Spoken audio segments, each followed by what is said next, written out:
And so explain for us the depth of grief in the medical humanitarian community and the concern about work in conflict areas now.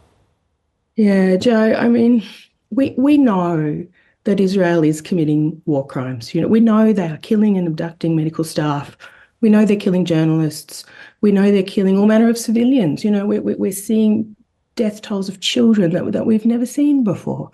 And these are happening with the impunity of the West, right? Now the laws of war have never, so international humanitarian law or laws of war, these have never been solely or like even primarily about being prosecuted in retrospect. These are about negotiated access to areas of conflict, to the need to meet the needs of civilians and to meet, for education, for healthcare, for food, for anything.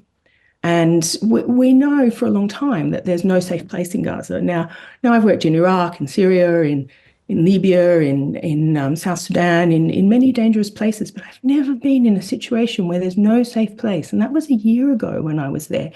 We know that every moment any of us are alive in Gaza is some mix of luck or the Israelis deciding that that's okay and leaving us with permission to live. And that is insane.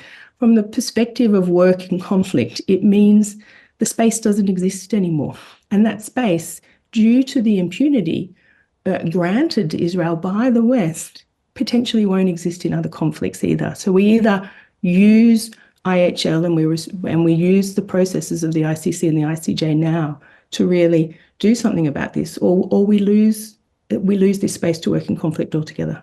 What do you make of the IDF's argument that it's continuing to target Hamas militants and it is still maintaining there were Hamas militants in this convoy that was hit? The IDF says the same thing every time. The IDF have massacred that many Palestinian civilians. They have bombed every hospital in Gaza. They have abducted and killed medical workers. And they say what they want. I absolutely appreciate the Palestinian Red Crescent's call for an independent, impartial inquiry. There is no evidence that the IDF can investigate itself. What more can be done by the international community to attempt to address this? The Australian government says it's leading a push to pursue a new declaration for the protection of humanitarian personnel. I welcome any declaration for the protection of humanitarian personnel, but I think your question is the kicker, is what can we do? There's been all these calls, the Australian government likes to call for all parties to adhere to IHL, but let's not confuse calls with action. We have action that is available to us. Ties with Israel have not been in any way affected by these extreme attacks on healthcare, on journalists, on children. Military exports, including from Australia, continue to Israel, as best I understand, with no public scrutiny. Money is being made out of perpetuating this hell. That's mad. No sanctions have been placed on Prime Minister Netanyahu and his war cabinet. The Australian government, if they're determined to uphold their own responsibilities under international law, could be intervening on behalf of South Africa in the case against the state of Israel in the ICJ, and that has not happened. So I think there are mechanisms that are available to us, and we need to use those and enforce the laws that we do have there. And what can you tell us generally about the medics you knew, who you had interactions with over that 2 weeks and previously, who we now know were killed in this Israeli attack on the convoy?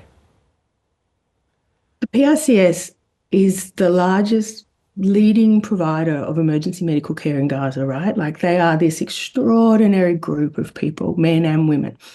And they have ambulances, they respond to call outs, they run an emergency room operation, they run clinics, they see people, they transport them to other levels of care.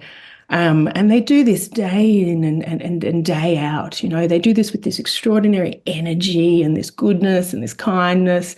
They have a kitchen that feeds people. It's a massive operation, and it's a massive humanitarian operation, and it's possibly the best one I've ever seen in my life. The men that I knew were just beautiful men. They're not perfect. They're humans. You don't have to be perfect to be somebody who is deserving of the right to live or the right to any kind of respect under international humanitarian law. These are people. They had days when they were sad and days when they were happy, but they did this work with this energy that I've never seen in any team ever in my life. They were extraordinary. And can you remember any particular interactions you had with them individually? Oh, there's many. I mean, we just worked as a team, like we consulted on patients together. We sort of had these tents set up that were one was, for our team, which was from CADOS, the German organisation, and the other was from the PRCS, but we just moved between them, we became friends. We're still friends with a lot of people. We still message, we ate together, we managed patients together. It's literally just all normal daily life.